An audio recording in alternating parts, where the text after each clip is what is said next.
of a 90-year life. That's not that many boxes, especially since we've already used a bunch of those. So I think we need to all take a long, hard look at that calendar. And we need to think about what we're really procrastinating on, because everyone is procrastinating on something in life. We need to stay aware of the instant gratification monkey. That's a job for all of us. And because there's not that many boxes on there, it's a job that should probably start today. Well, maybe not today, but you know, sometime soon. Thank you.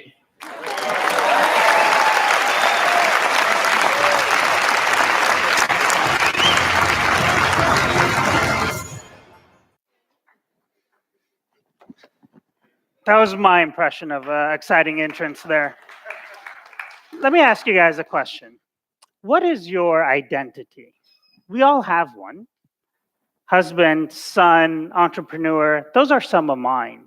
But what do you do if you're tasked with the challenge of creating a sense of community for thousands of veterans coming back home, looking for their place in life? And each veteran with a unique sense of identity. Our next speaker, Kevin Doffing, can tell us more about that.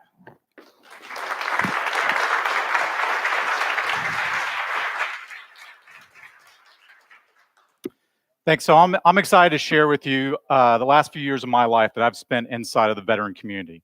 This is a great cross-sectional representation of the entire American experience, across race, across demographics. This is something that I think is relatable to everybody and applicable in what we've been able to do in building one veteran community.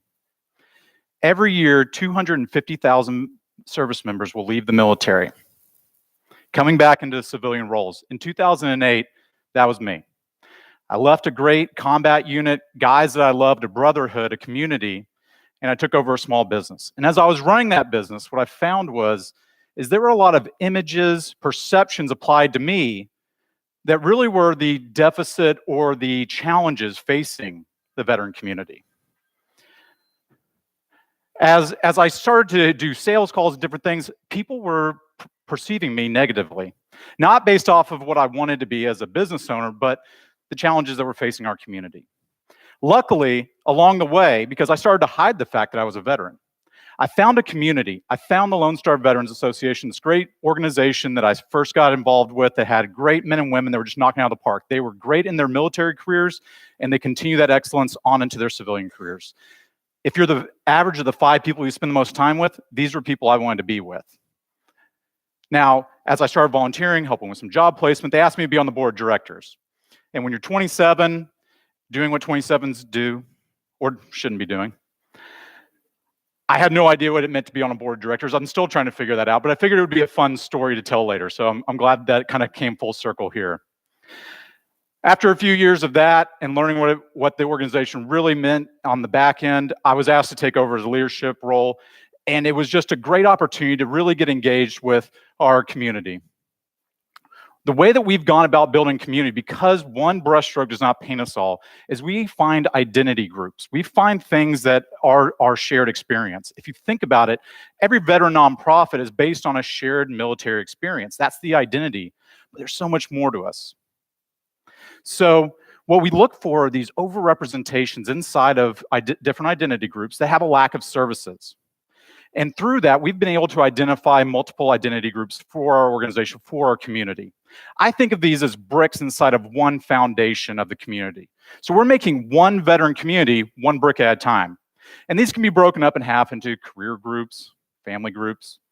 In our family groups, we have a veteran spouse group because, God bless them, they put up with us. They have a whole different experience than some of us that served on active duty. We have an LGBT group. Because if you look at the LGBT representation inside the force, it's twice what it is inside of general population. And even last month, we had this great first ever veterans military, LGBT military ball with hundreds of folks.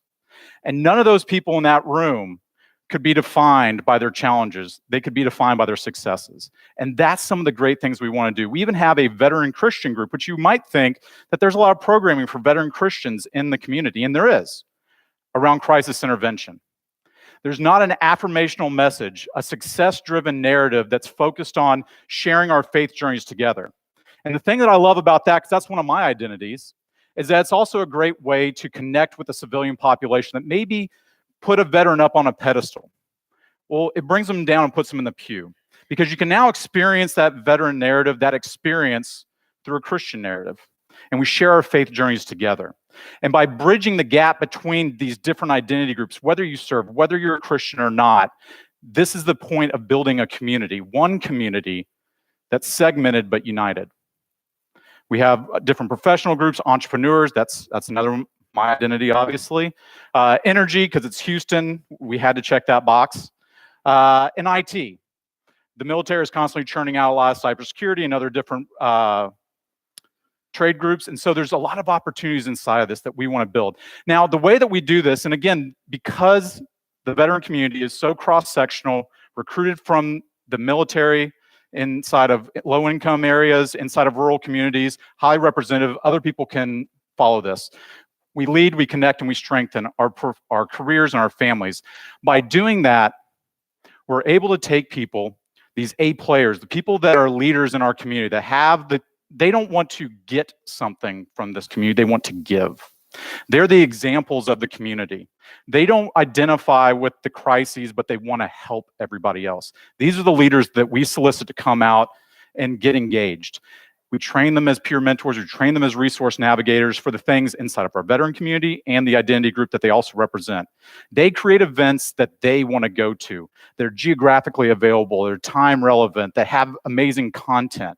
And all of that's great because that pulls people out. We make fun, positive, inclusive activities. But that's just the window dressing. The meat of our programming is when people come out, those people are seated into the groups, into the activities, and they connect people. There's amazing research on social connectivity, and that's what every community group does, whether they realize it or not. You're building a social interaction and increasing connectivity. And there's correlation data that shows that as you increase social connectivity, you increase employment and job satisfaction, you decrease mental health crisis intervention. So we can be in the preventative mode of those negative challenges that we do have to face and we have to recognize. But instead of waiting for somebody to be at the end of their rope, we can catch them further up and make sure that they're moving up the rope, not down. This is about building a community of success and leaders. And what we've found as we lead, we get people connected, we're strengthening their lives and their careers. And that makes them come back in. That makes them volunteer. That makes them grow new communities, build new identity groups. And as we're able to do that, we're able to build a virtuous cycle of community engagement that just grows. And it's very easy because we have such amazing leaders inside of our community. As we go through this, what I would tell you is that, clicker? Maybe not. We're working on building one veteran community, one brick at a time. It's through all these different groups, it's through all the community engagements that we're able to accomplish together. But what I'd say is, as you look out at your community, out at your life experience, think of the things that you're passionate about, think of the things that you identify with, that you long to do and be around others who have that same shared experience, and take that and pick up your own brick and add us in. And together we can build one foundation, one American community based off the experiences of our veterans, but together we can make one American community. Thank you.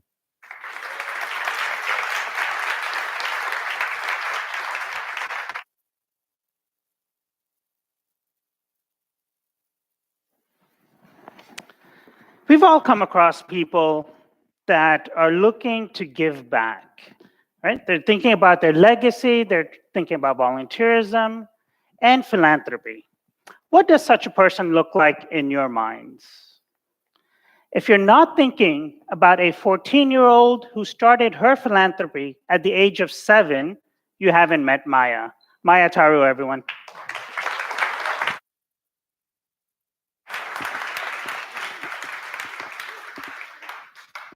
Hi, everyone. Good morning. My name is Maya Tharu, and I'm 14 years old. I'm so incredibly honored to be here today, speaking to you all. Well, if I'm going to be honest, I'm I'm feeling a little nervous, just a little bit. So why don't we play a game to break the ice? So I'm going to ask you some questions, and if you think one of them applies to you, you're going to stand up and stay standing. Sounds good? Yes. Okay. So my first question is, do you consider yourself to be a youth philanthropist? If you do, please stand up and stay standing. Do you consider yourself to be a youth philanthropist? My second question is, do you know what youth philanthropy is? If you do, please stand up and remain standing. My final question is, do you know a youth philanthropist? If you do, please stand up. Well, now all of you should be standing. Stand up, please, because you do know a youth philanthropist. Myself. Oh, Stacy. Youth philanthropy is a movement where kids and teens come together to change the world. It brings about the idea that the youth don't have to wait until they're older to make a difference, and that they don't have to rely on their parents to make a difference in this world. In today's modern age, this new generation of visionaries and go-getters are looking to change the world, and the only way for their thoughts to come to fruition is to encourage them to start making a difference now. Oh, I'm sorry, I kept you three standing. Now, don't you see the power a youth can have if they just have the support from the people around them? Please, take a seat.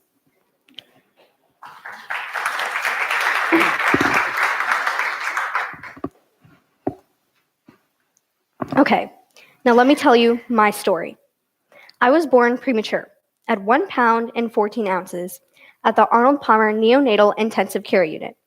Of course, the NICU has now been moved to the Winnie Palmer and is one of the largest neonatal intensive care units in the country. Anyways, I was in the hospital for 110 days.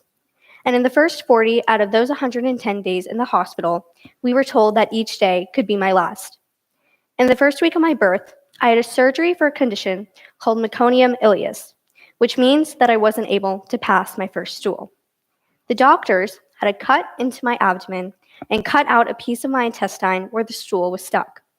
It was a very long and harrowing surgery for my parents. But as you can see, I turned out all right. So obviously, those were not my last days, and my family and I are eternally grateful. So over the next 6 years or so, we would go back to the Winnie Palmer to celebrate my birthday.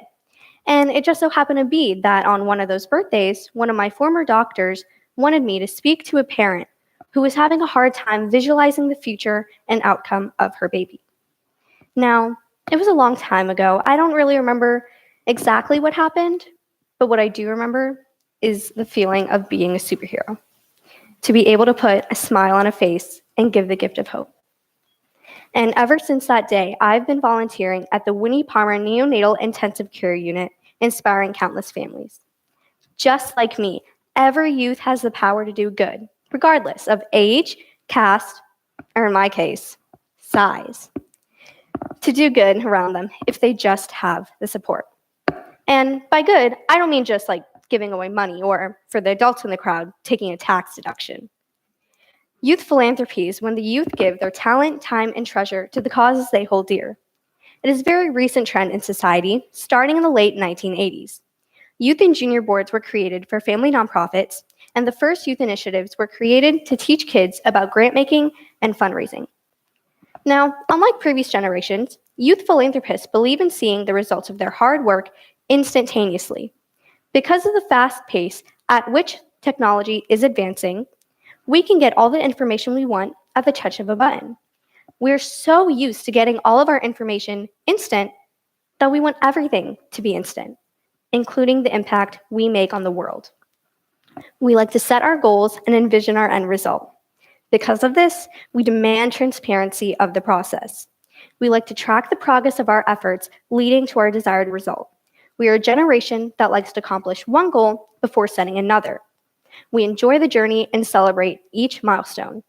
The difference between us and the generations before is that we're capable of arranging crowdfunding and working in collaboration with the masses on a global scale, all the while sitting in our bedrooms in front of our computer screen. Along with this, we like to keep everything simple, including grant making and fundraising. We are motivated by the causes that interest our ideologies. And most of all, we're looking for excitement and fun. Philanthropic action should be fun, and it should be making people happy to be making other people happy. Now, did you know that 84% of millennial employees donated to a nonprofit in 2014? I guess they don't spend all of their money on avocados and lattes. My point in saying this is that there is statistical evidence to back up the impact the younger generations are making on the world today. The reason for this being is because of all that we have gone through, from the 9/11 attacks, to the school shootings, to the drastic climate change. We are growing up in a world with all of these challenges that are just begging to be solved. This drives us to do the most we can to fix them and make change. There are also many self-benefits gained from youth philanthropy. Not only do you get the self-satisfaction of helping your community and doing good, but you are also able to obtain leadership skills and confidence. Peers have a big influence on each other, and if one takes the lead on doing good, others will follow. People who are leaders are people who are willing to make change and are not afraid of the possibility. Especially in today's day and age, there are opportunities for greatness waiting around every corner. When one person is able to lead the masses and share their ideas, that builds their confidence. That then leads to bigger and better ideas, and the wheel keeps turning. There is also the benefit of building our social networks. Like I said before, we are very connected with technology, and social media allows us to connect with people and gain a following. That then allows us to spread our ideas to all parts of the world. Now, let me clear up some misconceptions the parents in the audience might have, but especially mine. You might think that your kids are lazy or technology absorbed. In the world of philanthropy, I take laziness as a gift. To me, laziness means simplicity. Instead of going to pick up bricks and build a house for the poor, you can make one using a 3D printer right from your own home. And instead of going to farms and planting rice and personally delivering it yourself, you can play a game, and where for every question you get right, 10 grains of rice are donated to the people who need it. My point in saying this is that although we may look like we won't get out of our beds, we can still make a difference from there if we only have the support. Another misconception is that we're too distracted by social media to make change. And I can say, as a 14-year-old teenage girl, that yes, we do get distracted by social media. It is proven that Generation Z has a shorter attention span than millennials, 3 seconds shorter to be exact, with my generation having an 8-second long attention span. That is the reason why we love simplicity and the ability to communicate in pictures and videos. We also love social media for the same reason. But with social media, we can gain thousands of followers at a time. We can then use that time to tweet our ideas, snap our community service, and make our mark on Instagram. In conclusion, my generation may not be so self-absorbed after all, but rather selfless, innovative, and philanthropists in our own right. We've mastered the art of storytelling through emojis, memes, and short sentences rather than paragraphs. So instead of judging us for taking a selfie, maybe you need to jump in the picture. Thank you for your time.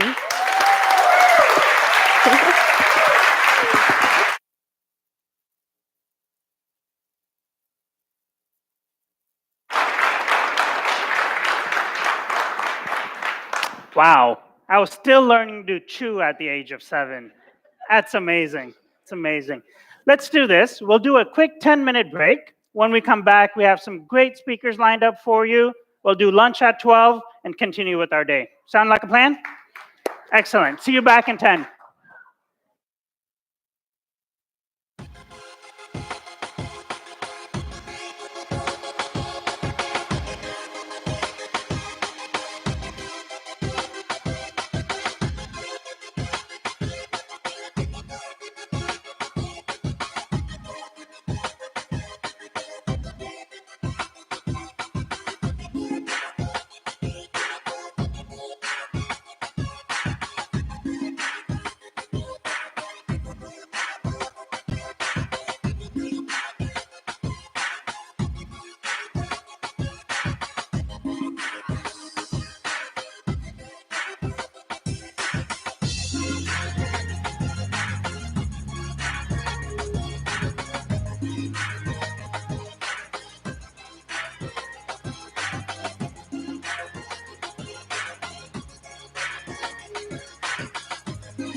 Hello.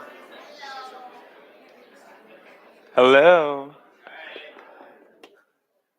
Okay, I'm back. Did y'all miss me? Faisal's just back there. Don't hurt his feelings. We're so excited to have you back.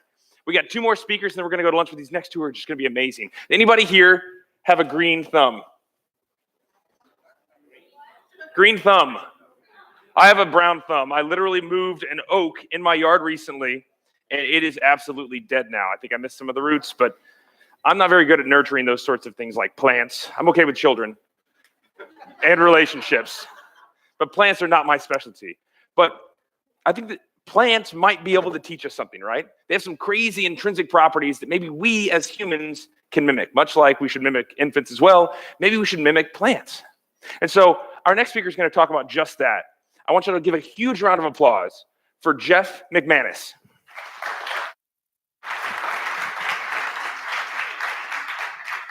Thank you. What is a weed? Ralph Waldo Emerson says, a weed is a plant whose virtues have not been discovered. I'm Jeff McManus, and I work with plants every day, and I lead teams who work with plants. And today I want to share with you our story. In the plants, on ground level, in the weeds, every day.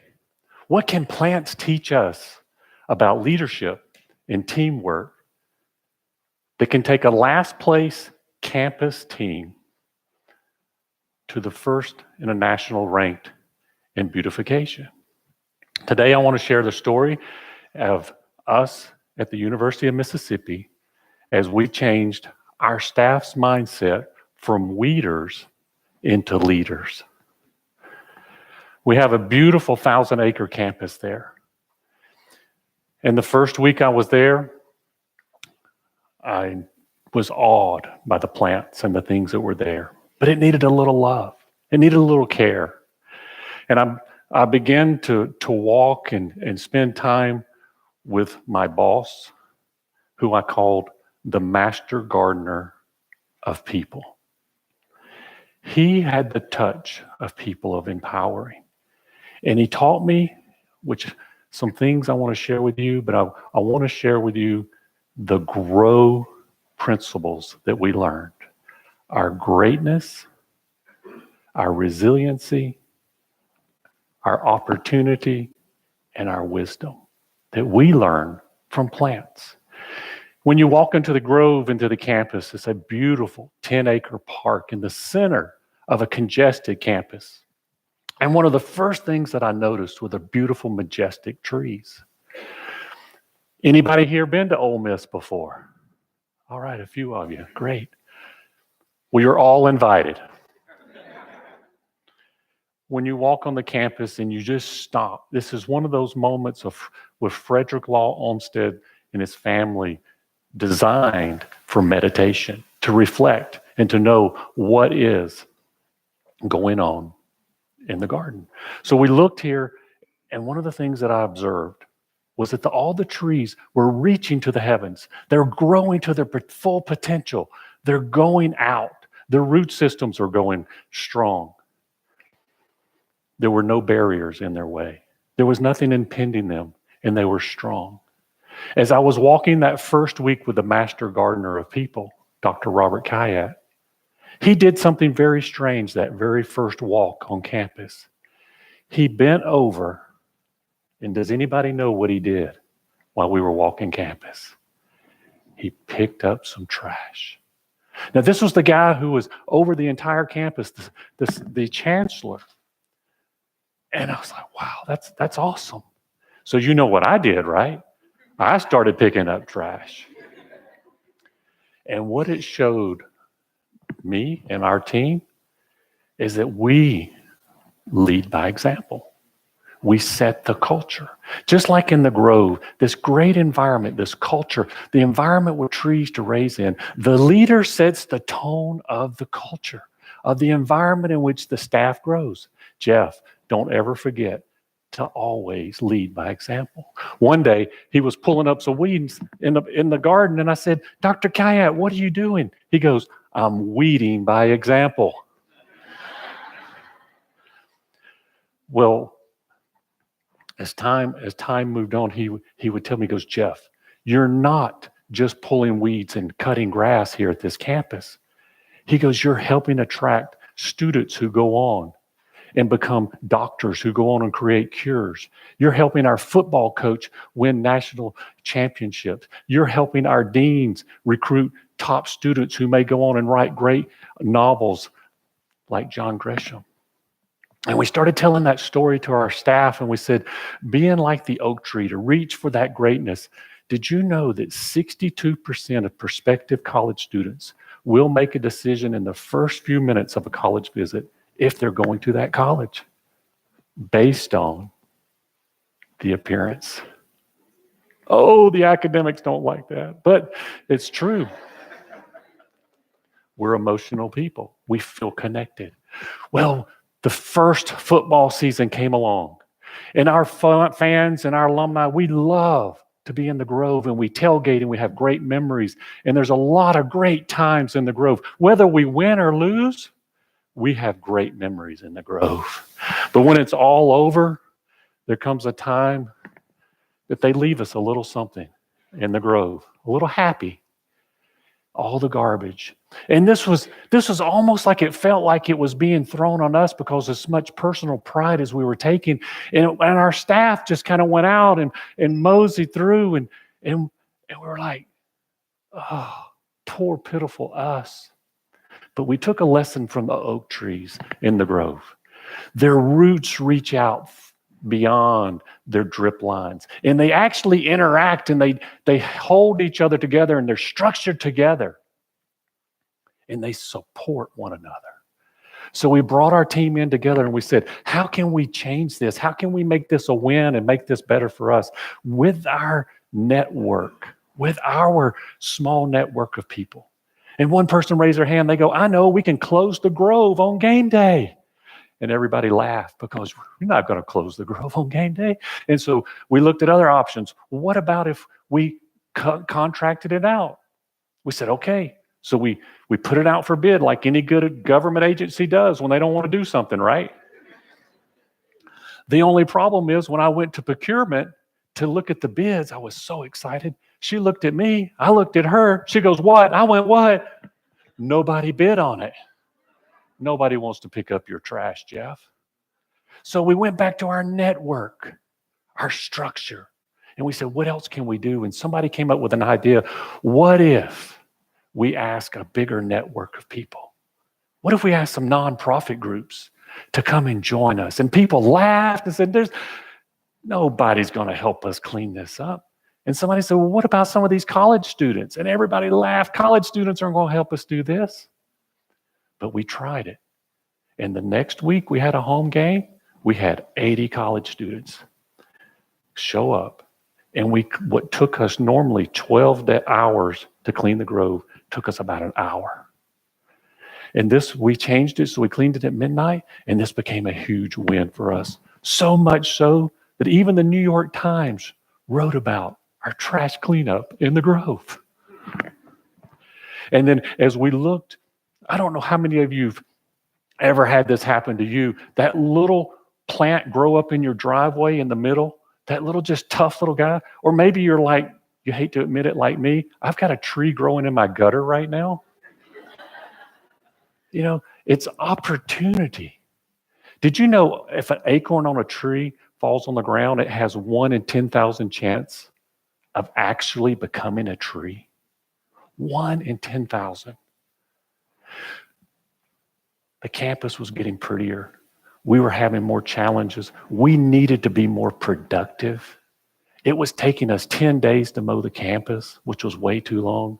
And so we went back to our network where our roots were, and we asked our staff, what can we do? And people started coming up with great ideas. What if we can move some objects out of the lawn area so our lawnmowers didn't have to back up? And what if we didn't have to weed eat around the trash cans? And what if we made our bed lines on our turf sweep so our mowers never backed up? We said, that's a great idea. And I had one girl, Danae, who became really good at this. And she began to really empower it, and she took ownership of it, and she was creating this bed lines and things that our mowing dropped from 10 days to 5 days. And we said, Danae, you're doing pretty good at this. We'd like to make you a leader and step up and to do some other things. And Danae immediately dropped a barrier, a mental barrier, and said, I can't do that. She goes, I'm fine with doing these frontline things, but I can't lead other people. You know, the mental barriers are what keeps us from taking that next jump. And in our network, sometimes we have to let people borrow our confidence in them. When you put a tree, a beautiful, majestic tree, in a little bitty parking lot cutout, that tree never becomes a big tree because it has barriers. We had to find out how to get those mental barriers off Danae. And when we did, and she did, she became a great leader. So much so that a few years later, she led the entire department in our day-to-day operations. She took advantage. She was that 1 in 10,000. She was that acorn. But then she didn't stop there. She said, we need to keep developing our team. We need to have that passion. I don't know if you've ever worked with anybody like this, but we used to have people that go, wow, I've only got 30 more years and I can retire. And we needed people who were excited and wanted to come on board and loved what they did. And so she developed, and with the rest of us, a certification program at our school that our staff could be inspired and work through. She called it Landscape University. And she took that and ran with that opportunity. And then as time progressed, we took our fourth, and really, this is where it all started. Now, it started in the most awkward way. Wisdom. Solomon says, he who walks with the wise is wise. Think about, who do you want your children to hang out, your grandchildren to hang out with? Do you want them to hang out with the bad kids or the good kids? What about our staff? Who are they hanging around with? When they get in their car and their truck, who are they listening to? Who's talking to them in their mind? And what we discovered, it came in a way of drama, that we were having a little bit of drama and then a whole lot of drama. I call these guys the draminators. And we said, we got to do something. And so we started walking our people in wisdom. And it was crazy. We bought books for our staff to read. And we had small little breakout book clubs. Because what we wanted to do is to change the thinking. We wanted to get their minds, but mostly we wanted to get their heart. We wanted to get their experiences.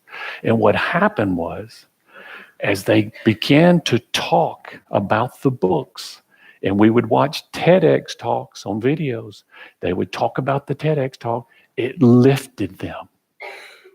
They began to walk with the wise. And those that didn't, they left on their own.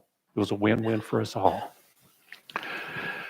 But there was a plant in the grove, in that beautiful grove, and we used to think it was a weed. And for years, we tried to eradicate it. It was called the plantain plant. It's an herb. It's not like the one you get in the store. It's just a small little herb. And we thought that was a weed. But then we realized when we got rid of it, we didn't have much growing in the grove in the summertime. We needed something for erosion control, nice green area, but also it was good for ant bites and bee stings, and it was actually edible. What we thought was bad ended up being really good. The same with some of our employees. Some of the employees that I thought were some of our most challenging employees, when we started walking in wisdom, we carried them to other college campuses. We brought in speakers from our own campus, deans, presidents, chancellors, head football coaches, and talked to them. We had them walking with the wise so their understanding became greater. Now, let me ask you this. In your life, are you putting barriers in your own greatness? Are you mentally stopping yourself from doing the thing that you could do right now, just as simple as a tree, and grow to that greatness? It takes that resiliency of a network of people, those around you who love you and care for you, and always seeking out that opportunity. I call it bloom where you're planted. No matter where you are, just bloom. And get there with walking with the wise. Thank you.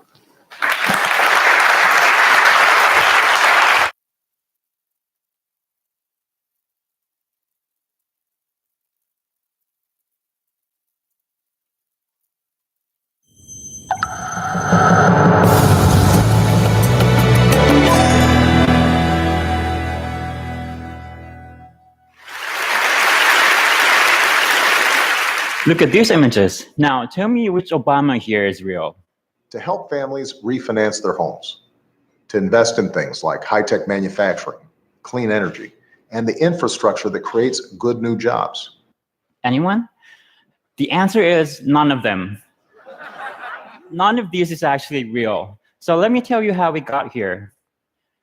My inspiration for this work was a project meant to preserve our last chance for learning about Holocaust from the survivors. It's called New Dimensions in Testimony, and it allows you to have interactive conversations with a hologram of a real Holocaust survivor. How did you survive the Holocaust? How did I survive? I survived, I believe, because Providence watched over me. Turns out these answers were pre-recorded in a studio, yet the effect is astounding. You feel so connected to his story and to him as a person. I think there's something special about human interaction that makes it much more profound and personal than what books or lectures or movies could ever teach us. So I saw this and began to wonder, can we create a model like this for anyone? A model that looks, talks, and acts just like them.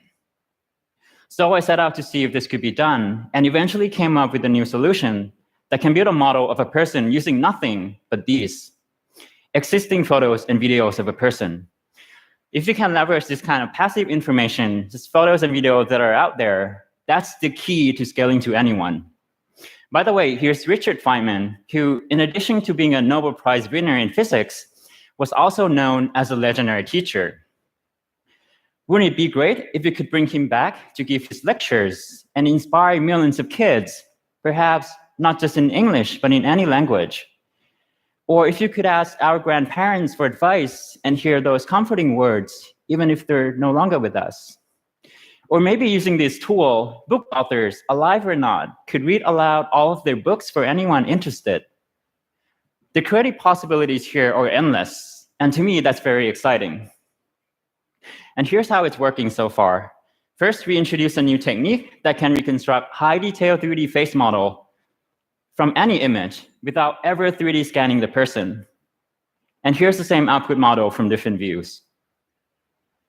This also works on videos by running the same algorithm on each video frame and generate a moving 3D model.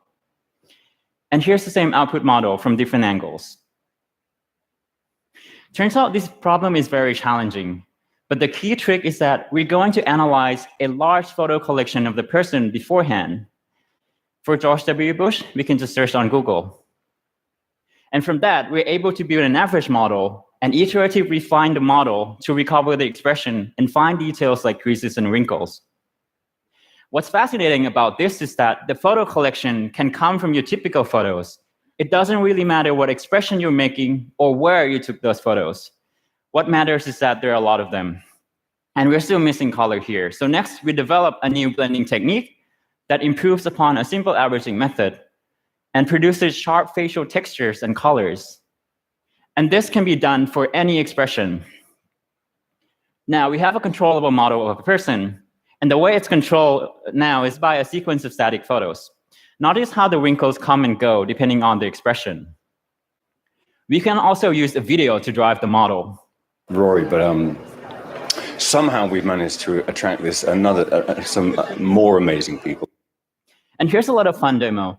So what you see here are a controllable model of people I built from their internet photos.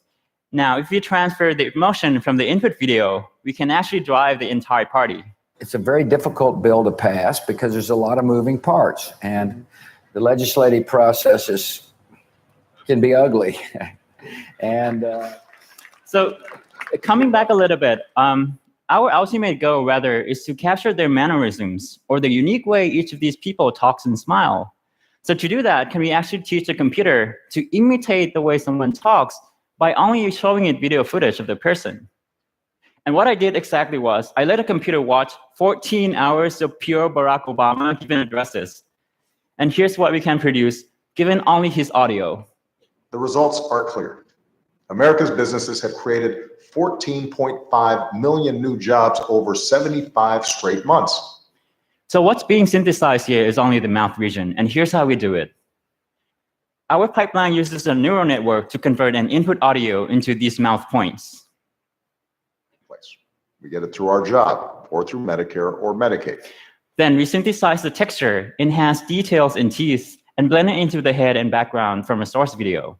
Women can get free checkups, and you can't get charged more just for being a woman. Young people can stay on a parent's plan until they turn 26.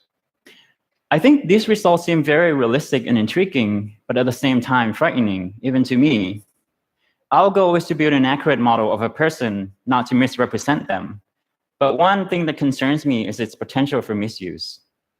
People have been thinking about this problem for a long time, since the days when Photoshop first hit the market.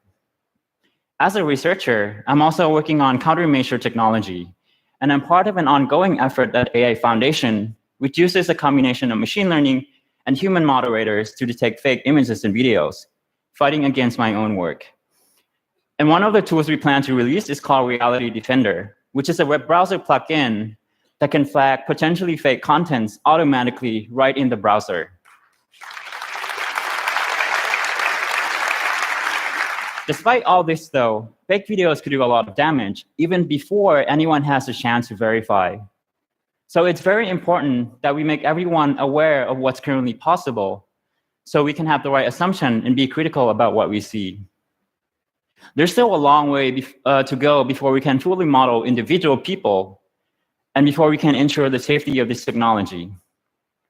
But I'm excited and hopeful because if we use it right and carefully, this tool can allow any individual's positive impact on the world to be massively scaled and really help shape our future the way we want it to be. Thank you.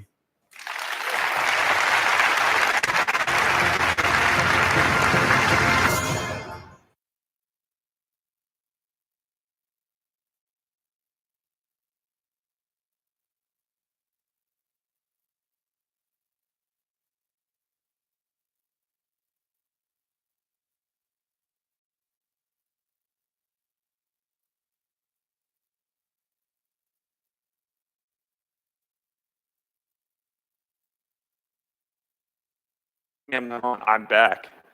Louder than ever. Sorry, people in TV land.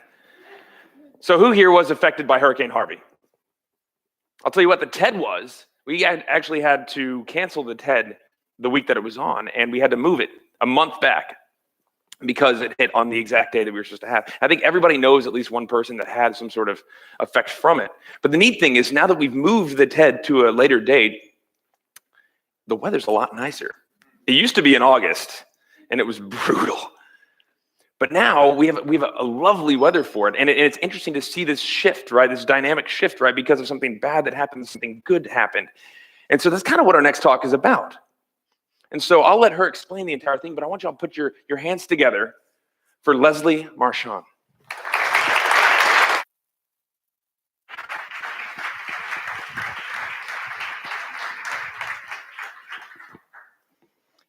disruption, rupture, break apart, to throw into disorder.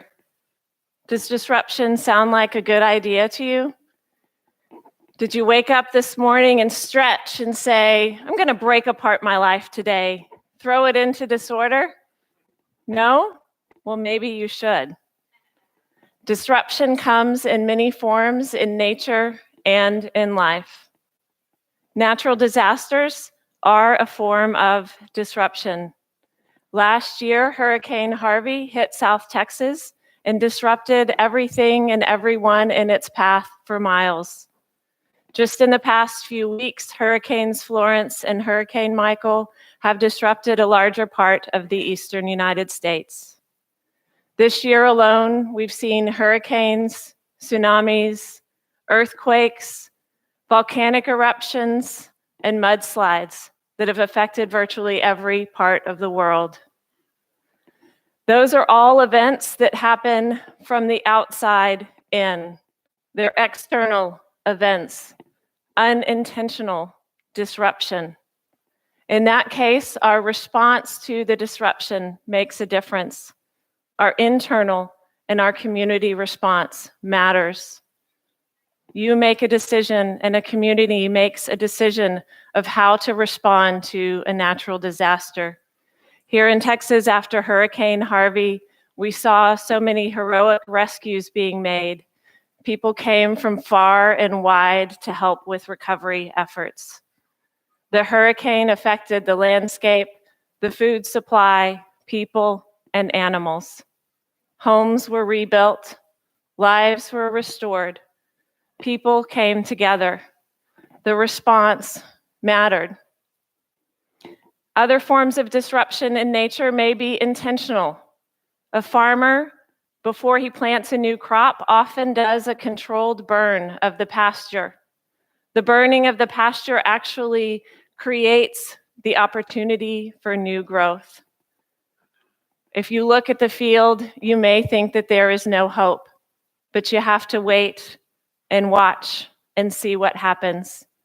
You have to turn the soil, plant seeds, water it, and nurture it, and allow it the opportunity to grow. You have to trust the process. The same is true in our bodies, in our brains. Have you heard of neuroplasticity? It's the brain's ability to rewire itself and even grow. This may happen from an external event, something that happens to someone. If someone experiences a head trauma, the brain has the ability for one part to rewire itself and take over the function of the part of the brain that was injured. But neuroplasticity also works when we are starting from the inside out, when we are intentional. Meditation has been proven to be able to rewire the brain and increase the gray matter in the brain. The same is true when we do strength training and you're trying to strengthen your muscles and get strong. You push your muscles past the point of their threshold until you actually damage them. And then you rest and you allow for recovery. This is the process of getting stronger. The same is true with cardiovascular exercise. Recent research has shown that high-intensity interval training is one of the most effective forms of cardiovascular exercise. You start with a really short, intense burst of exercise, and then you rest. You run your heart out, and then you stop and rest. This is the process of strengthening your heart. The same is true in our life circumstances. External events may come in and affect us internally. You may lose a job. You may go through the end of a relationship or a divorce, or you might have a health diagnosis that challenges you physically, mentally, and emotionally. Your response to that external event makes a difference. You can decide your perspective and how you respond to that event. If you lose a job, it might open an opportunity for a job that is more fulfilling. You might have an opportunity to start a business or to take some time off and spend with your family. If you go through a divorce or the end of a relationship, you might have the time and the energy to enjoy hobbies, to increase your independence and to grow your resilience from difficult circumstances. If you have a health condition, your response to that matters.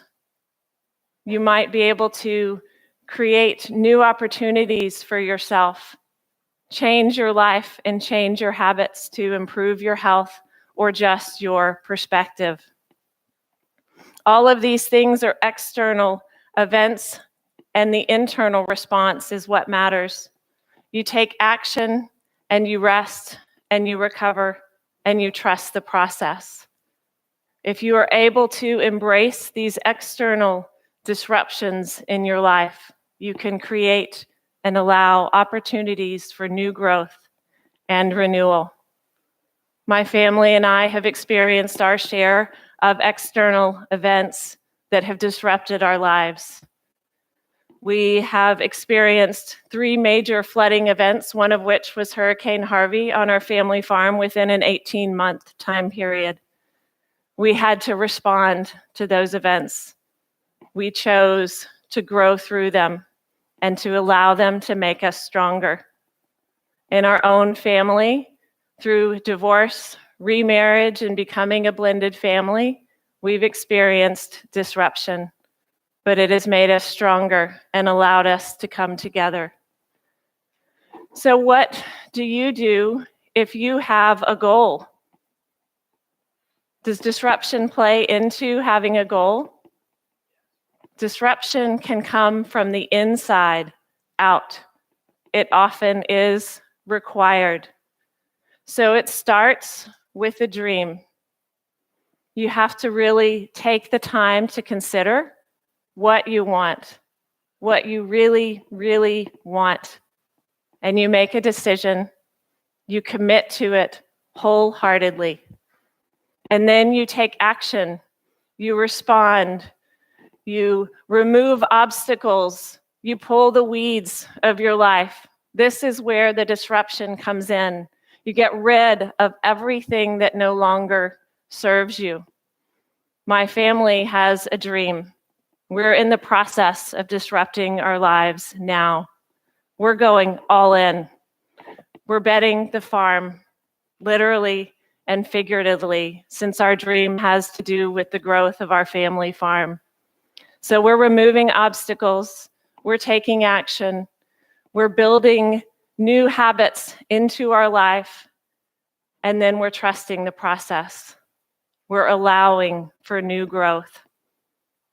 So whether you are experiencing external events that happen to you, disruption that starts from the outside coming in, or you have a dream and that disruption starts from the inside out, I encourage you to embrace disruption as a gateway to growth. Newton's second law of physics says that for every action, there is an equal and opposite action. So in what ways do you need to fall apart to allow the pieces of your life to fall together? In what ways can you dig deep to give yourself the opportunity to rise strong? Whether the disruption is happening to you from the outside in and you make a decision to embrace it, or you start with a goal, you start with a dream in your heart, and you allow disruption to happen. Make a decision, commit to it wholeheartedly, take action, allow for the disruption, rest and trust the process, wait and watch and see what happens. Thank you.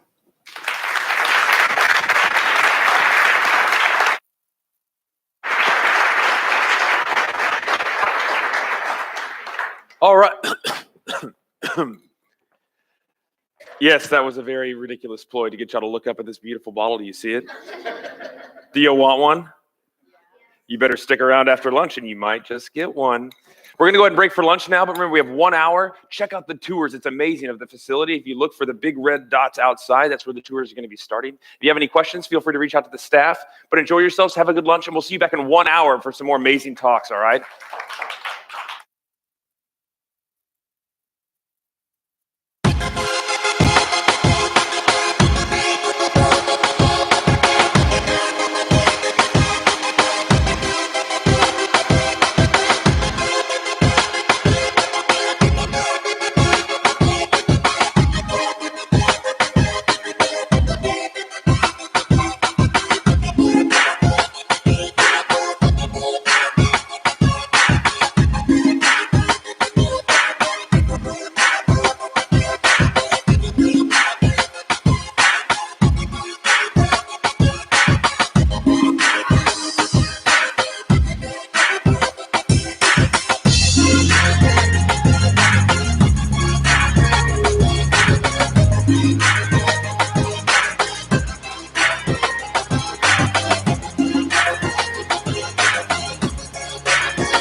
Ladies and gentlemen, the tours are starting right now.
Welcome back.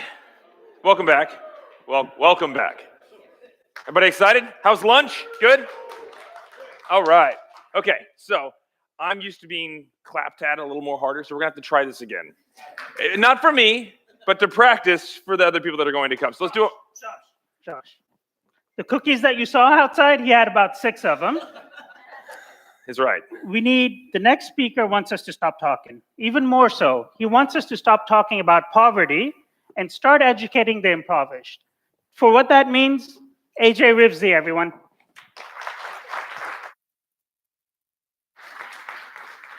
Everybody, $1.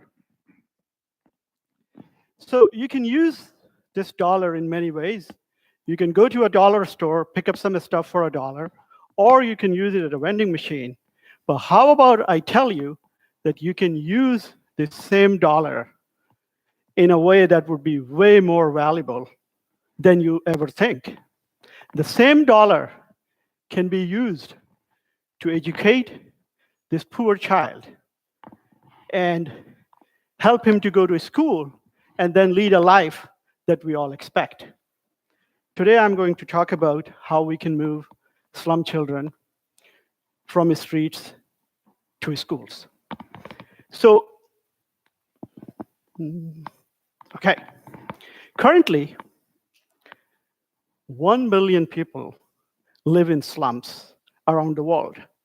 And that 1 billion is 14% of entire world population. These slums are heavily populated areas of city characterized by poverty, lack of education, no running water, and other utilities. It is projected that by 2030, this slum population will be doubled to 2 billion if corrective measures are not taken. The only way we can shrink the slum population is through education. That's the only way we can shrink it and move people out of these slums. So knowing that education is a big problem for these slum children, some of us started a program a couple of years ago where we were building some schools, and our cost was $20,000 per year. And at the time, we were helping only 125 children. From there, we get to a point that we are using same $20,000, okay, and helping 2,000 children. Currently, our cost is $1 per child per month.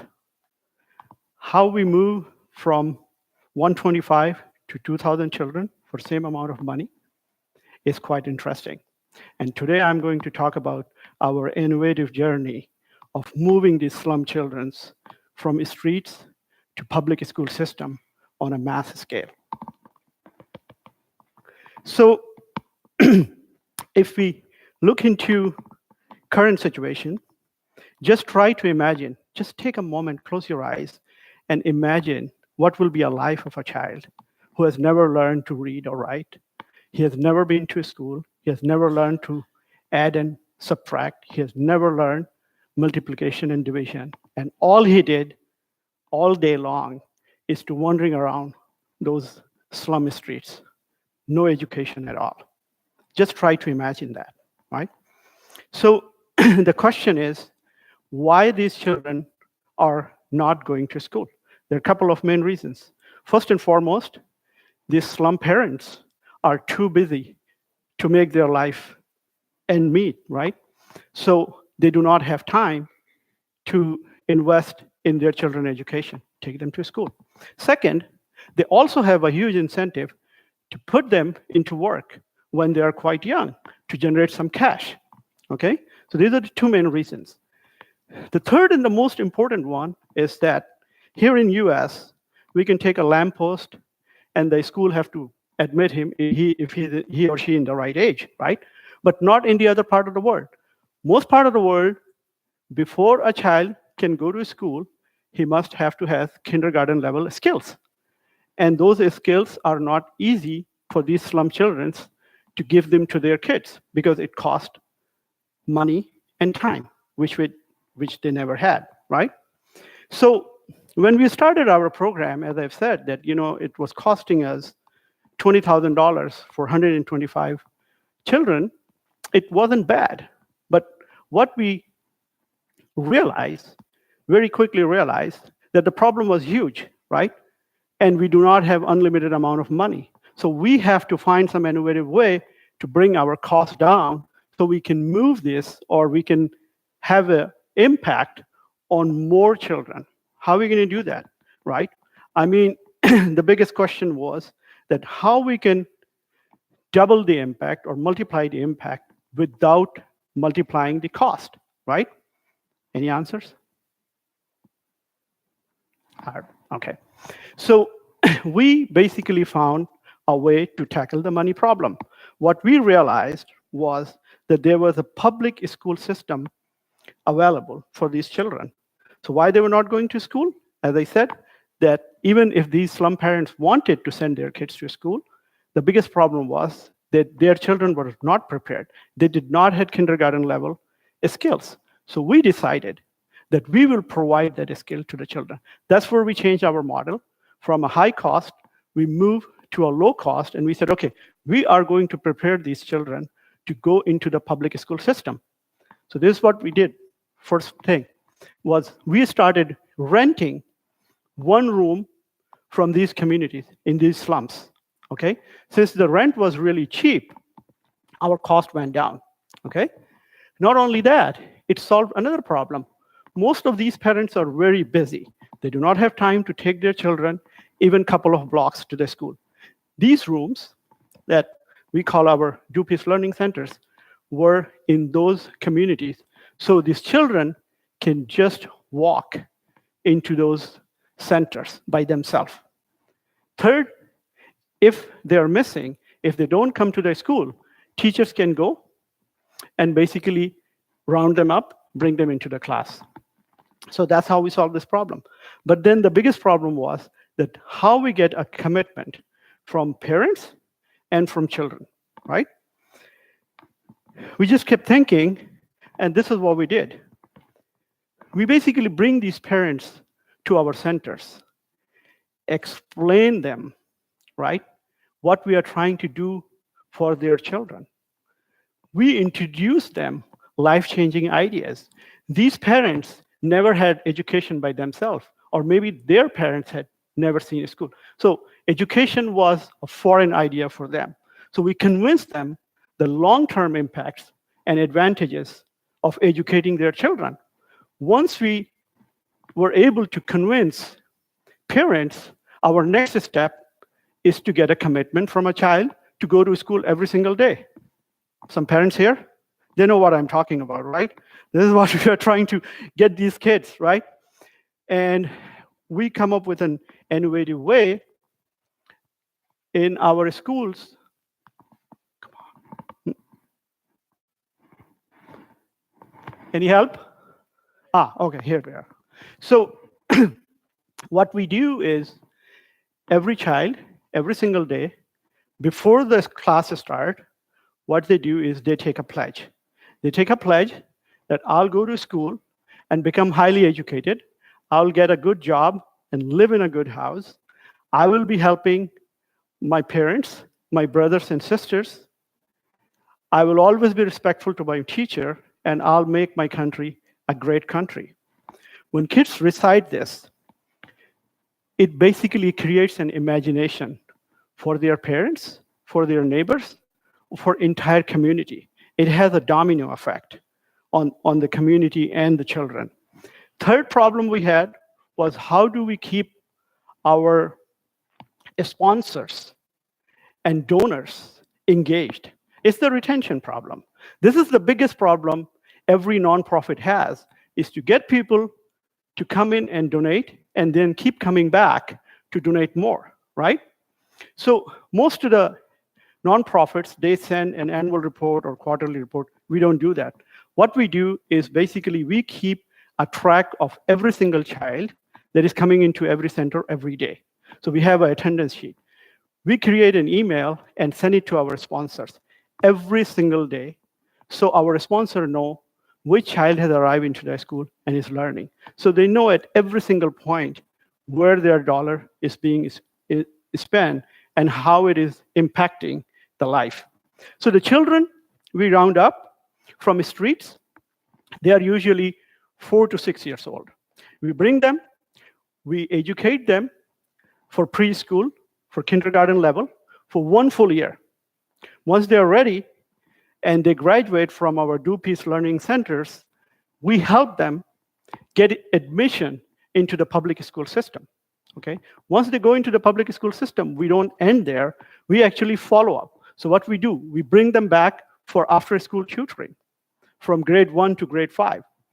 What it does is that it basically makes sure that those kids stay into their school system and they don't drop out. It also helps them improve their grades, right? So our innovative model that cost only $1 per child per month. And it is one of the lowest in anywhere. Something that was started with only 19 children and 1 room has transformed into 50 centers all over Bangladesh and 10,000 children enrolled currently in just 4 years. And we believe that this system can be implemented anywhere in the world. And since we have tackled all these problems, from not being known to become the perfect feeder for the public school system in the country. So next time,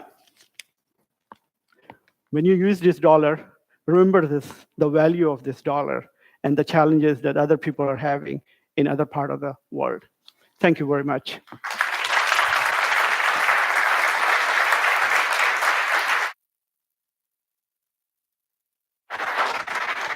Pretty awesome, huh? I'd like to kick things off when we get back from lunch, keep you engaged. I love what he was talking about as these children are able to move from a place that's not the best into something better, right? To add hope to it. I think everybody here has had a moment in your life where you've had a setback or you've had something dramatic or something bad happen, and it takes a lot to kind of pull yourself out of that place, doesn't it? And I don't want to give too much into this, but I wanted to tee this up for the next person because our next speaker is really going to be an amazing talk about how we all have these destructive things that happen and we have to rise above them. And I want you to put a huge round of applause together for Jesse Stewart.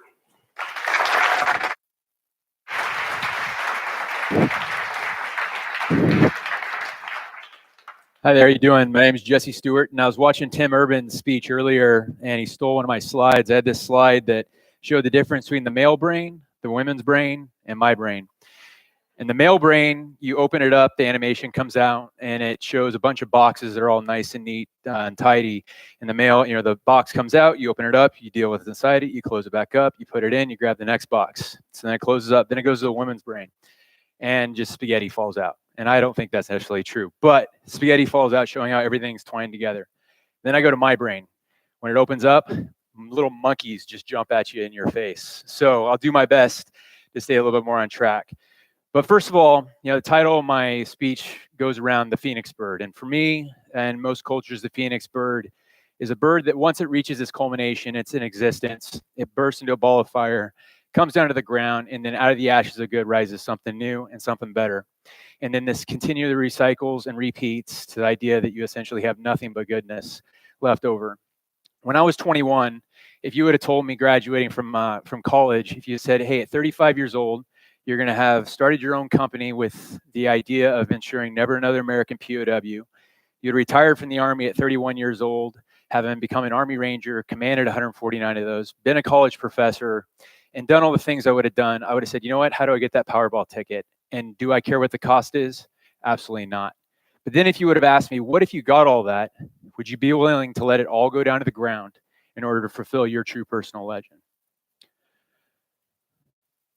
So in terms of my path to this Phoenix project, parents got divorced when I was 5 years old. My first memory was being in Orlando, Florida, and watching the Challenger space shuttle blow up right in front of me on a kindergarten field trip, and being really confused why everybody was crying and distraught and just not really understanding, but acknowledging something's happened. Now we need to move on with life. So we move up to Washington State.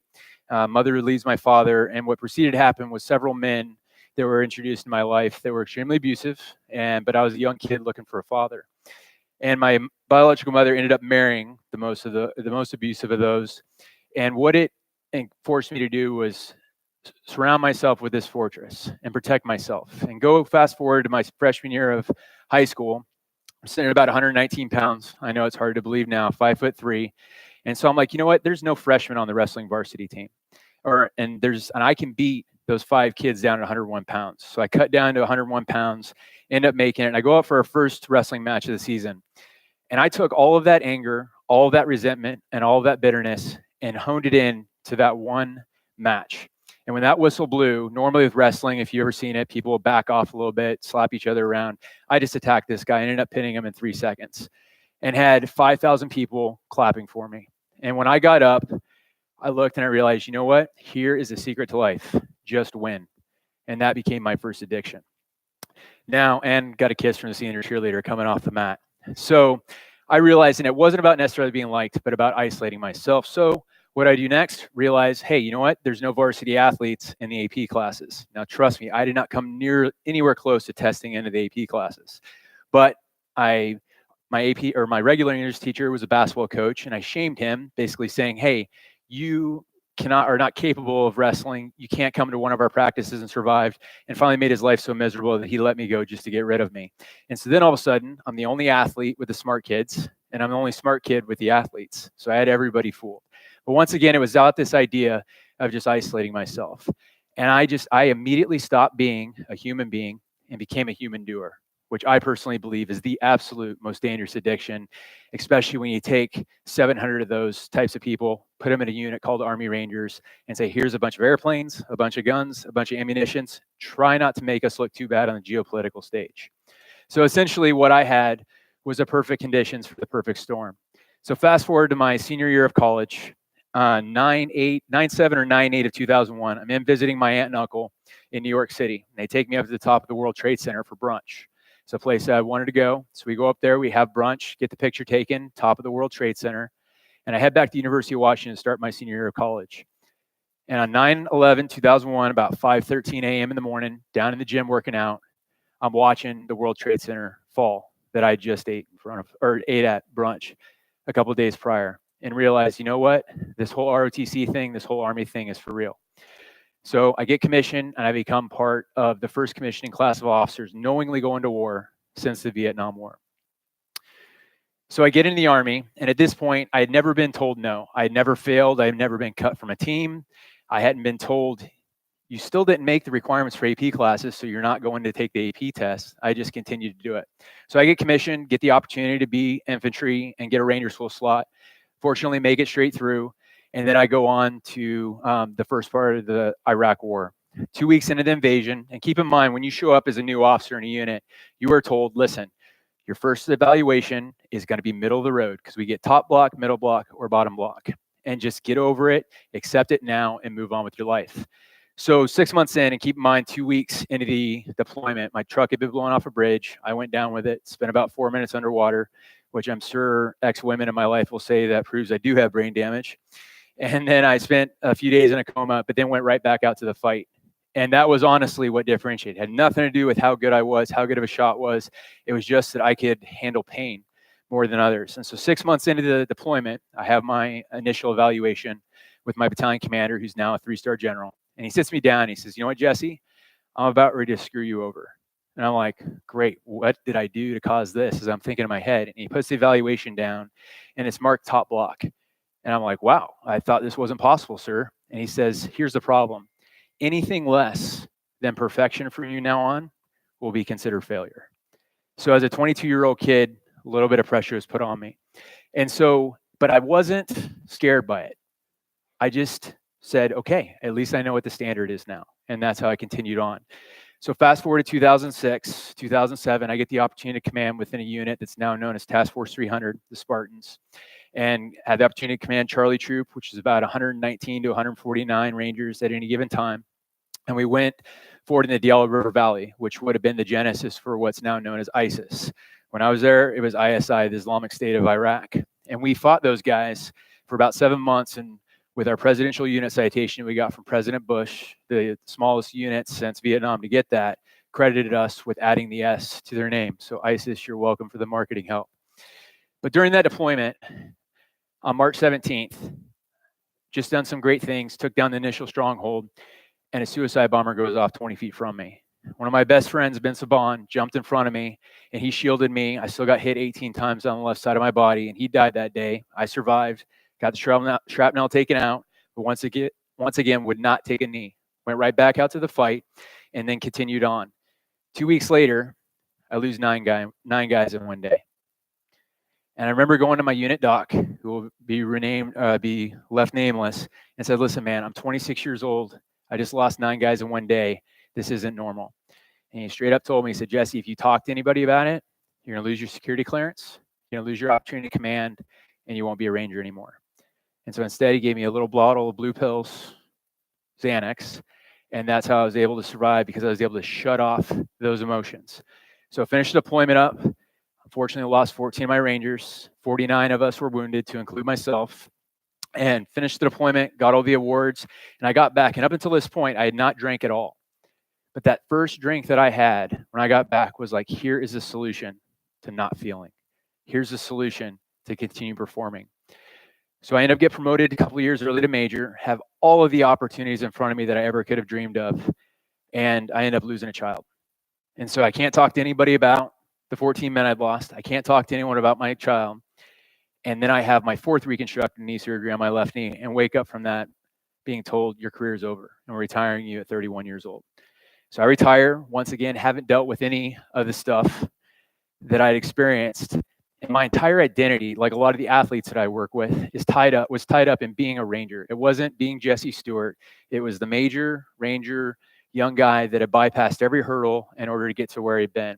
And when that was suddenly taken away from me, the civilian world had no idea what was coming to them. They thought they were getting a 31-year-old retired Major with 2 master's degrees that was going to go out and help them make a lot of money. And I did that to an extent, got an opportunity to teach at Grand Canyon University in the business school, and of course thought I could save America's youth by espousing my combat wisdom. But hey, P.S., 18 to 22-year-old kids honestly don't care about that. So I go through that, and the first 2 bosses I had actually quit the company they've been working for 14 years. And I later found out it was because of their intimidation of me. And I said, okay, well, I'm obviously the problem here, so I'm just not capable of working for somebody. So I start my own company, and I come up with a patent to track soldiers on the battlefield with the idea of never another prisoner of war. And so I move up to Colorado, start the company, have a contract initially on the table for an entire division, so sitting at about $250 million, and then I get served with divorce paperwork. Now, up until this point, I had not failed. When I interviewed in the civilian world, I interviewed with 15 companies. The first 3 were the only ones that I really wanted to work with. But when I got 3 yeses, it then became an addiction to not get a no. And so fast forward to 2016, I'm served with the divorce paperwork, and now I'm all of a sudden encountering the first failure in my life. Fast forward to 2017, the number of suicides from our unit matched the number that we had lost in 2007. And I realized I've got to do something about this, not because I'm necessarily here to save the world, but I'm very quickly going to become one of these statistics. And so I found myself as the highest ranking person to attend the Grand Island VA treatment facility for substance use. Wasn't going to admit that I had a problem, but knew that I needed to do something. So I get there, and I find myself in an empty classroom in the VA. And I just write down 4 things: mental, emotional, physical, and spiritual. And as I looked at those, I realized if I can't attack life on all 4 of these planes, I'm going to end up becoming one of the statistics. So I write down a bunch of stuff, and I sit back, and I'm really proud of myself because there's no white space because I'm doing this, and I'm covering up one of the words. Can you guess which one it was? The emotional. And so I simply went and put up there, I'm not going to say that I'm an alcoholic or a drug addict, but I'm going to just put 12-step groups. And that was my start. And that was when I had the vision of the idea of this Phoenix, of me burning down to the ground and beginning to live life on all 4 of these planes. And so what that's allowed me to do since is allowed me to take those hard-fought ideas of resiliency and take them to guys like this, Steve Nyman, one of the most incredible Olympic athletes in the United States right now, top US men's skier, who is attempting in 2022 to become the first 40-year-old to win a US medal in skiing. Okay, guys like this buy into it, realizing it's a whole lot more than the physical side. It's a whole lot more than the mental side, because what I've been able to show him and other team members of his is if you can find a way to push the mental, the physical will come along with it. If I can get you an extra 30, 60, 90 seconds in that workout, that's going to improve your capacity to win and produce results.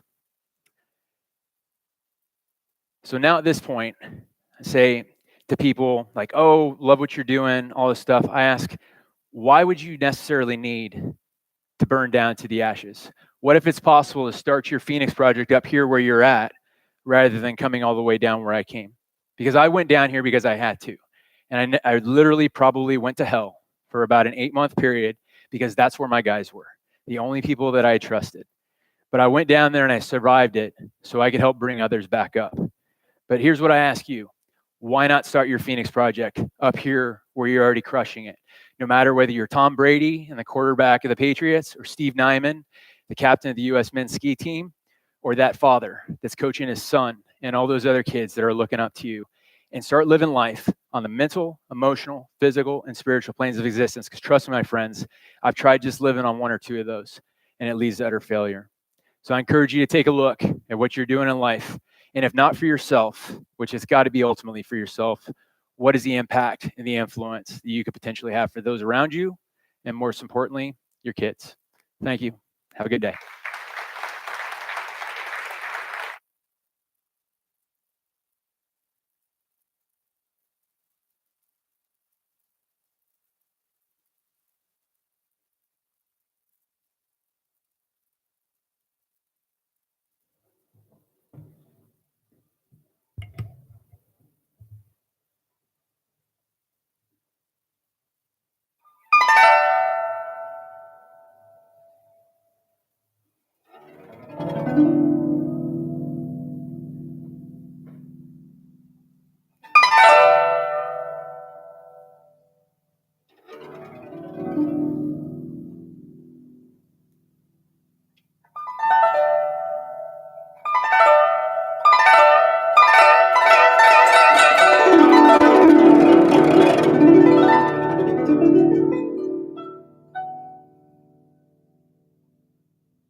That was a performer from last year playing the Gajang, or Gajang. Can never get that right. My name is Sonny Demagus. Josh is passed out in the back eating all those cookies. He's trying to recover, so I'm here to sub for him. I'm going to introduce the next speaker. It's definitely not easy to cope with an ill family member, especially when that family member is your father. So it definitely takes a special, unique perspective and will to overcome that and to turn something that a lot of people would consider devastating into something constructive. And that is exactly what this next speaker has done. I'm just going to share for you today. Please put your hands together and welcome Miss Zoe Lalji.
Has done all these things and more in my life.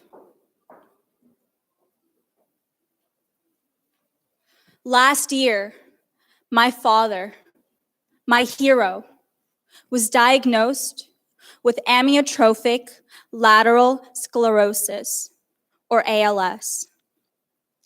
And he joined the 30,000 ALS patients currently suffering with the disease in America. How many of you participated in the Ice Bucket Challenge in 2014? How many of you have heard of Stephen Hawking? Stephen Hawking also suffered from ALS. Those of you that have heard of the disease probably know how brutal it is on the body. ALS is a neurodegenerative disease.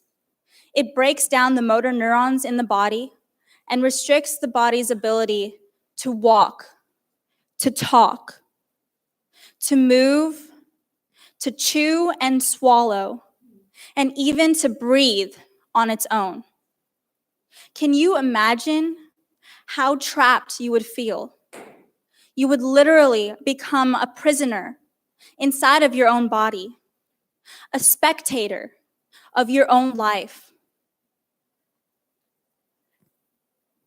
Many people may have heard of ALS before, but for me, it happened out of nowhere, like a punch in the gut, when my dad was diagnosed. After his diagnosis, my whole life changed. Every day was a challenge, because every day it seemed he lost another function. It seemed his muscles were eroding away like sand by the shore. And he lost more of himself, became weaker and weaker. And that's what happens when something tragic happens to you. It slowly takes over. If we received any concrete diagnosis, we actually used to call ALS the big bad wolf, out of fear that saying those 3 letters might manifest them in our lives. And it became a sort of source of denial for us, to make us believe that ALS was something out of a fairy tale, something that could never happen in our lives, that it was so rare, affecting 2 out of every 100,000 people, that it could never affect our family. But when it happened, when the diagnosis came on black and white letters on a paper, our whole family was in disbelief. We couldn't comprehend how something so terrible had just happened to us in one moment, like a bandage ripping off. But we decided we were going to hit the ground running. We would not let this diagnosis defeat us. I believe that in life, you do not choose your mission. Your mission chooses you.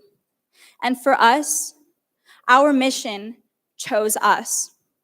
And we refused to let this break us. For me, when we got the diagnosis, I became hopeless. My whole life had just shattered and the floor had fallen from beneath me. I was hesitant to have hope in anything again because after hoping and praying for 3 months for anything but ALS, there it was right in front of me. This was real. This was happening. And I could do nothing to stop it. But it was the very rarity of the disease that was my source of my newfound hope. Because it struck me that the chances of getting an ALS diagnosis are similar to the chances of actually recovering from ALS. Very, very small. But I realized that my dad had beat the odds the first time. So what's to say it won't happen again? This time in our favor. It was possible. Just because the chances say that something has a chance of 1% of happening does not mean that you should not put all of your forces against that 1%.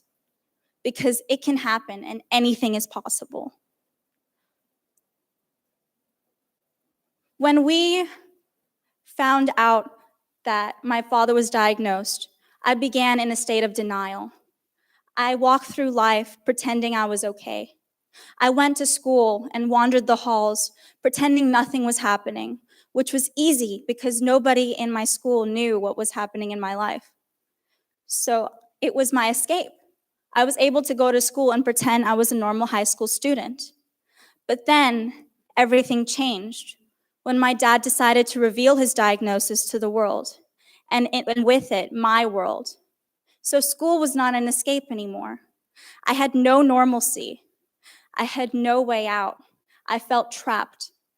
And all of the emotions that I had buried for months deep inside, the feeling of fear, of uncertainty, the anger, the sadness, the grief, all of it, the guilt, the insufficiency came surging out all at once, bombarding me until I fell into a state of emotional paralysis. For a week, I didn't get out of bed. I bawled my eyes out, and until I realized that every moment that I spent wallowing was a moment that I couldn't spend with my own father, that I still had. So I decided I needed to claw myself out. But I didn't know how. I was stuck. I had gotten too deep.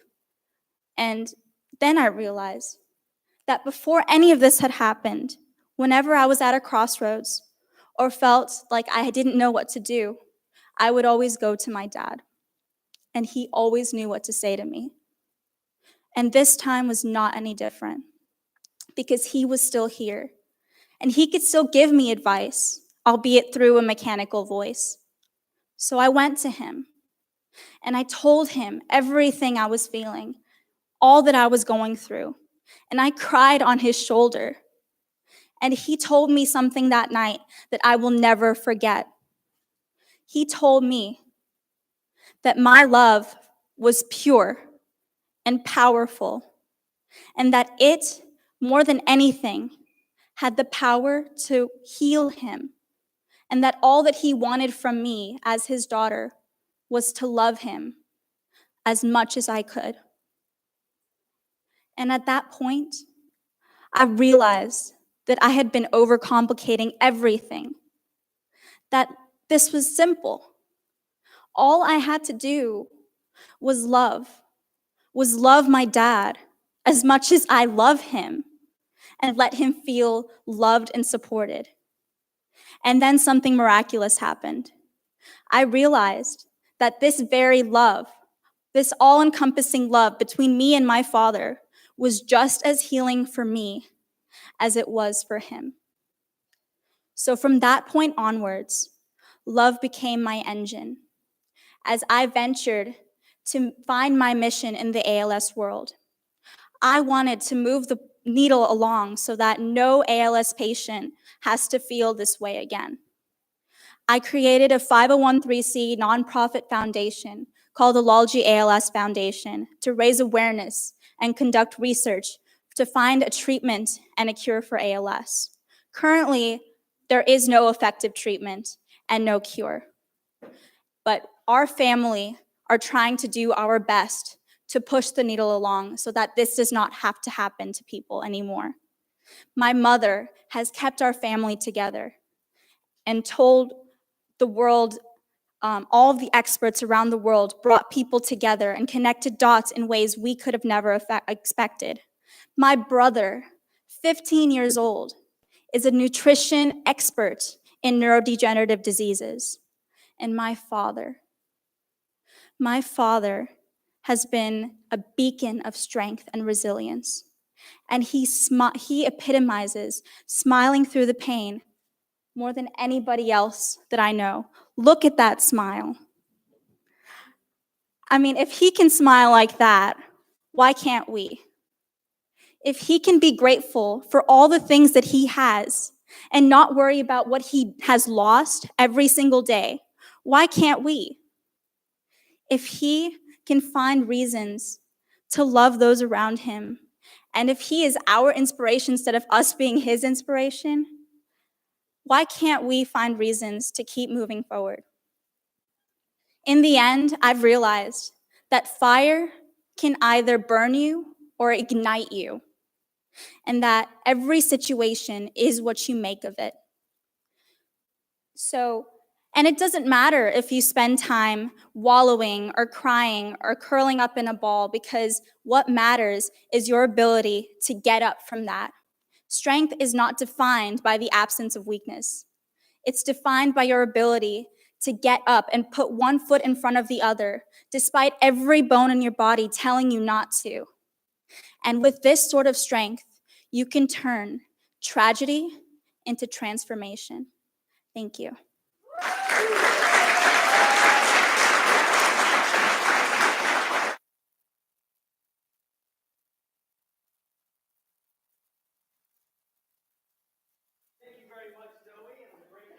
There.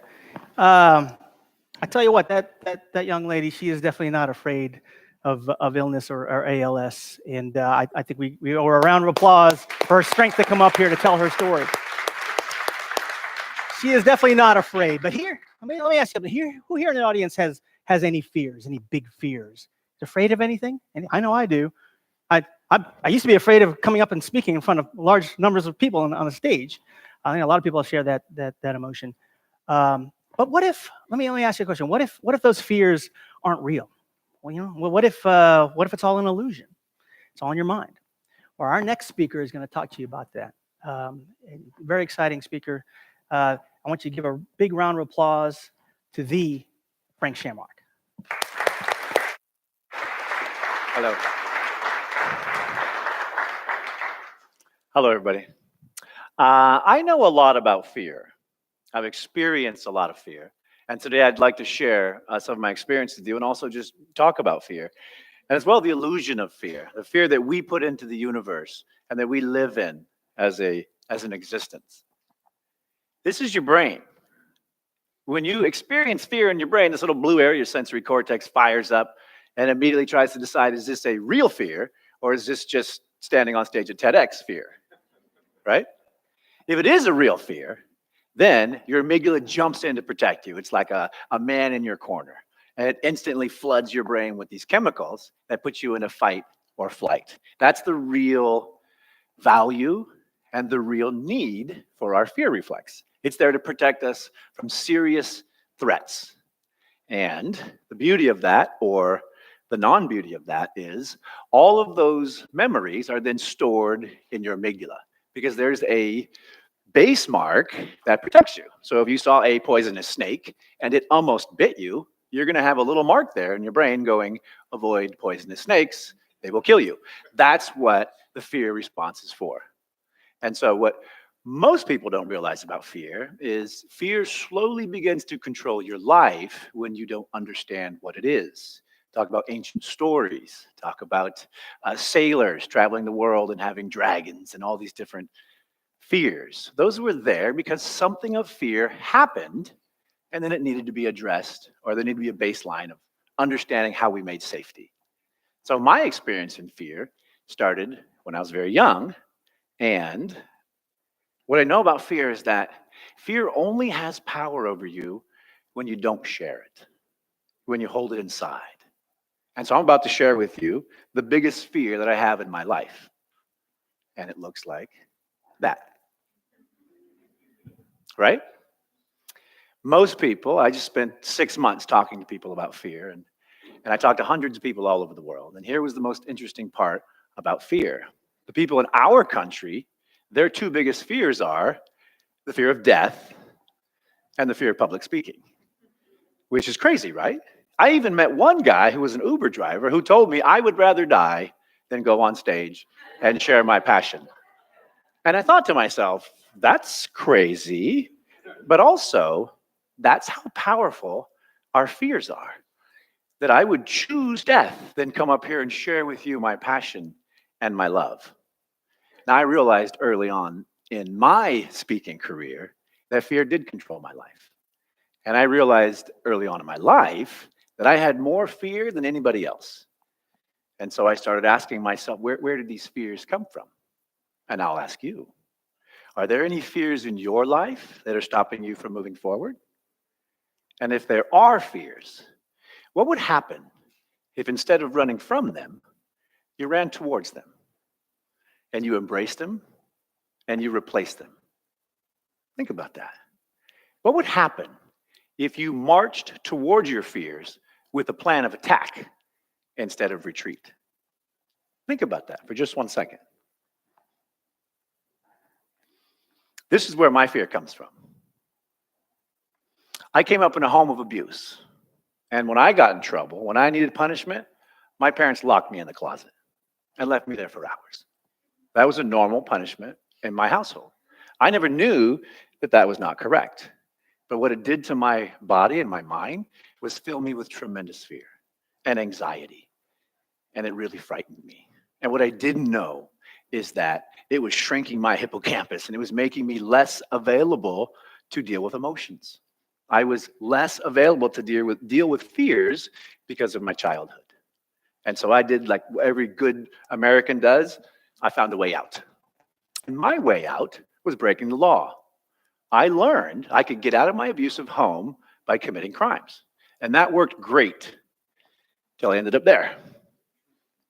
And then it was a huge problem. I didn't wake up until I was 19 years old and I was in maximum security prison and I still had years left until I got out. I hadn't realized that the fears I had, the fears that were upon me, I was using them to build walls around me. I woke up in Folsom Prison and realized I put myself there. Yes, I'd been hurt. Yes, I'd been damaged. But each one of those angered actions was my action. I took control and I ended up here. This is my biggest fear and my biggest failure. When I went here, I lost my family.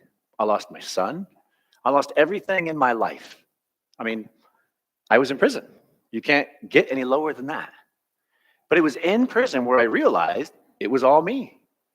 I did it to myself, and I had to figure out a way to get out. But I was consumed with fears, everyday fears, common fears. I was afraid of this, afraid of that. I was basically a traumatized human being. I didn't even know it. So I started going to college and I started studying and I started learning that there was this aura of fear around me. I'd built this world of my own doing that put me in prison. And I decided to get out. I decided to make a change. And that came with education. I didn't know I was doing this to myself until I woke up. And one of the things that helped me wake up was this quote. And you know, this is Franklin Delano Roosevelt, the shortened version. This is the one we all hear in the face of fear. And I read this quote and I was like, yes. But then I was like, but where are the tools? I can not be afraid of fear, but I'm still afraid of fear and I'm still full of fear and there's still fear all over me. So how do I not recognize the fear that's I'm supposed to, it just didn't make sense to me. And so I dug deeper and I started realizing, well, wait a minute. I'm so full of fear. I'm so full of crap. I don't really know anything about me as a human being. I spent my life surviving on the streets. I spent my life surviving in emotional situations, but not sharing who I was. And luckily on that journey, I met one man named Bob Shamrock. And Bob Shamrock cared about me as a human being. And Bob Shamrock said, listen, you have value, but you got to work for it. And this work you're doing now in prison, it's not going to be enough. And he gave me purpose to move forward, and he stood by me. And when this quote came up, I was searching for an answer, and I went, yeah, that's me. I'm going to deal with fear. But first, I needed some tools. So I read the rest of the quote. Most of us don't ever get that far. And this is the rest of the quote. So first of all, let me assert my firm belief that the only thing we have to fear is fear itself. And this is where it gets really good. Nameless, unreasoning, unjustified terror, which paralyzes our needed efforts to convert retreat into advance. I was like, wow, this is amazing. I get it. Fear that is nameless doesn't work. Fear that is unreasoning, we got to figure that out. Fear that is unjustified, we need to work on that. And so I began to dig deeper into what my fears were. What were the things that caused me to be who I was in prison? And that's when the fog started to lift. And I realized the anger and the pain in me, I took it out on the rest of the world. I put myself exactly where I deserved to be because of the pain that I was in. And then I had to figure out how to get out of that position and out of that pain. And that's when I started really bringing things down to the smallest level. You know, when you're in prison and you're trying to survive, it's as simple as this. You find a group, you get with the group, and they become your protectors. They're usually a prison gang. But somebody's got to look after you because when you're alone, it is the scariest existence you can ever imagine. You are literally alone on this journey. Well, I wasn't alone because Bob Shamrock had never left me. So I had hope out there. Many people didn't. And when I read this, I tried to boil it down to its simplest form. This was too big for me. My brain's very simple. And this is what I came up with. This is my method. I use it for everything. In fact, I just used it for this talk because I had to get down into, is it justified or irrational that I am scared to death on this TEDx stage? Probably not. But here's how the formula works. Got fear. My fear was fighting. I was going to choose to become a professional fighter to get myself out of prison. That was my exit. So here's the formula. Got fear? Yes, I was horribly afraid of fighting. Name it. I'm afraid of fighting. There it is. Decide if it's reasonable. Is it reasonable that I'm afraid of fighting? Yeah. I don't know how to fight. I don't have any training. I have no understanding of how to protect myself.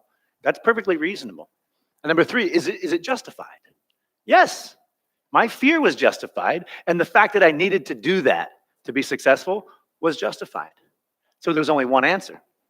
Move forward. Right? Move forward. And that's what FDR says. When you condense this, this formula can be applied to anything. Got fear? Name it. If you don't name your fears, you don't even know why you're afraid. And that was me when I was in prison. I didn't even understand what I was afraid of until I started naming stuff. And then I got real serious because then I realized all the problems that were wrong with me. But in the meantime, this is how you keep going. Because it is what it is. When you have nothing left, when there is no hope, there's just moving forward. And all you need is one person to care, one person to step forward and show you another way or another opportunity to move forward. That one person, for me, was Bob Shamrock. And he gave me the value, but more than that, he never left. So even though I went to prison, even though all that stuff happened to me, he stood by me and said, listen, when you get out, there's an opportunity for you. And it looked like that. I became a professional fighter. Now, I'll be honest with you, it was scarier to become a fighter than it was to be a prisoner. And I would have easily turned away from that had I been given the chance. But my dad, he eventually adopted me. He said, no, no, no, here we go. And so I began to deal with the fear that now I was going to become a professional fighter. How do you deal with that? That's pretty challenging. I don't know how many professional fighters we have in the room. It's incredibly stressful. And so I started spreading out my wings. I started being honest with people. Listen, I'm terribly afraid of what we're going to do here. And this drives me crazy. And so I started sharing my fears. And it was in the sharing of those fears that my community came to support me. Where it was one man, it then became 5, and then 500.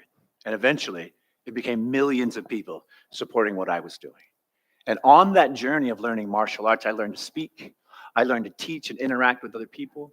And when we joined our missions together and we spoke about these fears, we shared the same fears. They didn't know how to fight. I didn't know how to fight. We came together. We built this community that eventually became the fuel to my success. It was the millions of people behind me that believed in me that helped me push forward. And in fact, I had so much success that when I was 37 years old, I retired. I'd become a broadcaster. I'd become a league owner. Like I'd literally done everything I ever imagined. And I was able to retire and go home, try to raise another family. I remember I failed my son 20 years earlier. So this is 20 years later. I have a little girl. She's born, and I realized that my life purpose is not beating people up. It's not making money. It's redoing these memories and redoing this experience, both for me and for my daughter. So that's what I committed to. And every day I woke up and I was like, yes! But the fear and the pain and the shame of what happened to me didn't go away. All the success that I achieved, it didn't stop how I felt inside. So I had to keep moving forward. And I had to find ways to embrace those fears.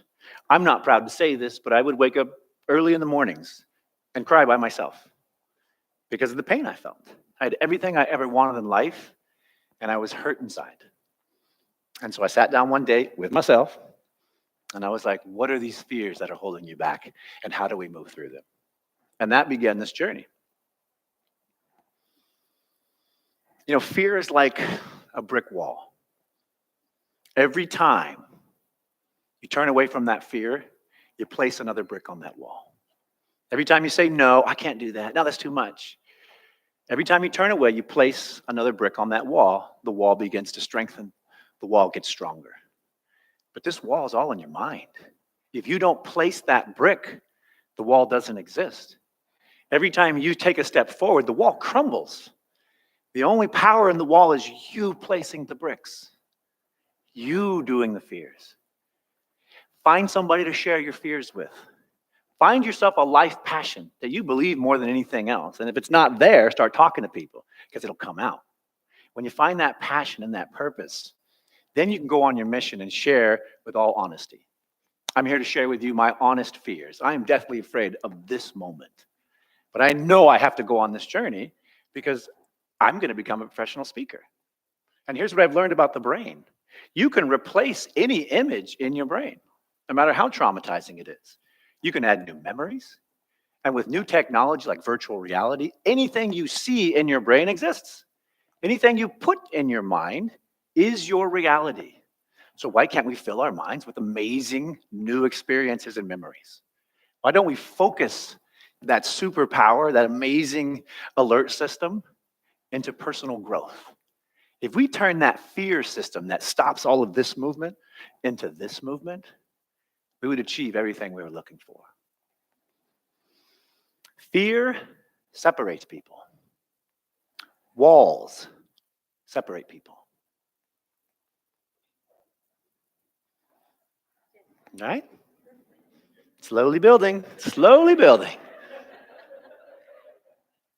If you kick down those walls with your mind, that is a superpower.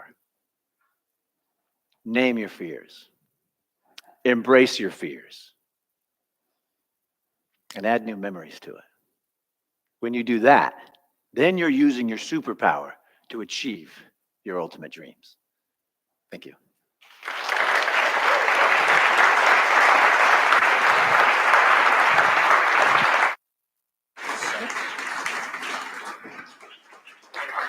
Wild, right? It was awesome. Look, real quick, I want to call some of our team members on, the other hosts that took my spot. I finally woke up from my cookie coma. But real quick, Sonny, come on out here. Thank you, Sonny. And I think Faisal, thank you very much. Can y'all, real quick, I want to, with y'all on the stage, we give a huge round of applause to every single speaker that was here today for sharing themselves? Absolutely. Yeah. And then one more round of applause for every volunteer that helped make this just a phenomenal success. Awesome. All right. I tell you what, this is such a special moment because I got to take a selfie. Wait, Maya got to you, didn't she? Yeah, well, of course she did. Wait, what's on the back of that? Oh, it's a pop socket. The TEDx. TEDx pop socket? Yes. Should we give one to everybody in the audience? Yeah, you get a pop socket, and you get a pop socket, and you get a pop socket. Absolutely. Awesome. All right, let's do the selfie real quick. I'm sorry. Just bear with us. You millennials. Nice. Awesome. Josh, that selfie really made me thirsty. I think I'm going to drink from my TEDx bottle. Oh, wonderful. Do you think they want one of these too? I don't know. Do you? You get a bottle. You get a bottle. Everyone gets a bottle. Ladies and gentlemen, from the bottom of my heart and from everybody here today, I want to thank you so much for being part of this experience. I hope you enjoyed TEDx SugarLand. Thank y'all so much. You can pick up your gifts outside in a bag. Thank y'all. See you next year.